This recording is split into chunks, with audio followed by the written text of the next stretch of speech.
Hakhensa ku va mpfulele channel ya Matimba ya Emmanuel Maluleke YouTube channel.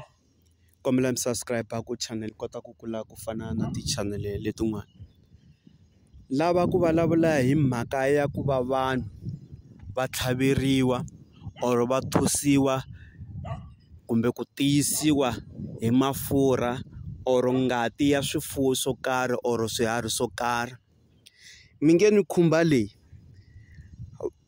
la ku vulavula hi yini hi nhlaru. Nyoka leyi va yi vitanaka nhlaru, nyoka leyi ya vukarhi, nyoka leyi nga na ntshiva, nyoka leyi vuxungu bya yona byi nga na nghozi. Loko mo languta loko ka ha kuriwa khale ka matiko, vanhu a va tlhaveriwa hi mafurha ya nyoka liyani, a va tiyisiwa hi yona, a va sirheleriwa hi yona ka mindyangu yo hambanahambana. Mafurha lama ma kahle ma kahle aka vanhu van'wana, ka van'wanyana ma kahle. Mi kuma ku loko va ku tlhavela hi mafurha lamaya i munhu loyi i kuma ku i hanya vutomi byo fana na bya yona nyoka liya. I munhu luya wa ximbilwambilwani, i munhu luya wa ku loko vanhu va vulavula na wena hambi swilo swa kona i kuma ku ri leswiya swo ku ti endleriwa mabulo, ku ti endleriwa ti-jokes wena wa kwata. I munhu luya wo loko i fika vanhwini la ku nwiwaka swinwiwa swo karhi, loko vanhu vo bayiza va ku khudlanyana or va ku chalanyana hi swinwiwa leswiya i va na ntshiva. I munhu luya wa ku loko i fika la ku tlangiwaka mitlangu yo hambanahambana, loko ri ke ni va zamanyana ku chuhisetanyana i va na ntshiva. A mintirhweni i va i ri na yini, i va i ri na ntshiva nakona because a wu ti endli, i va yi kha i endliwa hi mafurha lama ma nyoka liya. Ma ni twisisa?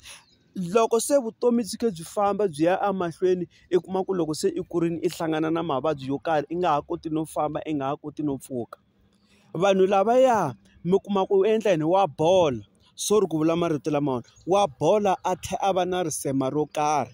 Loko a ri xibedhlele mi kuma ku munhu luya madokodela loko va swi vona ku swi so va vitana maxaka, va fika wena va ku tlhava injection ivi endlani i hundza emisaveni. Loko va rhangi va twanana na maxaka ya vona hi ku se i va i nga ha i va i nga ha ri kahle, ku va ku borile mizimba mara miri wena sorry mbilu yi va yi ri ku beni. Ivi hi suka hi ya kwihi, na loko mo va mi ri makaya va endla tano. Emakaya loko va swi vona swi ri tano i kuma ku miri luwa wu le ku onhakeni mara mbilu yi le ku beni. Vakhegula na vakhalabya va khale lava tirhaka mirhi ya xintu a va ku mikisela mirhi liya va ku nghenisa yona enon'wini kumbe va ku dyisa yona ivi endleni ivi i hundza emisaveni va ya endleni va ya va ya ku lahla, because va ri yini miri wu le ku xanisekeni mara moya wu le ku endlekini na wona wu le ku xanisekeni, ivi va swi fambisa yini hinkwaswo xikan'we. Se swilo leswiya mi swi languta vanhu va ka hina swi na nghozi swinene. Vanhu vo tala loko ri xile dyambu va endla yini, va swi ignore. Man'wani a ku hayi mina ni tlhaveleni hi mafurha ya xiharhi xo karhi, a rivala ku mindzuku ka siku i ya va ndzhwalo aka vanhu van'wana, mindzuku ya endla i ya va na valala a kha a nga swi tivi. Leswiya hambi wo famba tin'anga i famba na maprofeta va ku va zama ku ku phenxa, va zama ku ku lunghisa, i nge lunghiseki.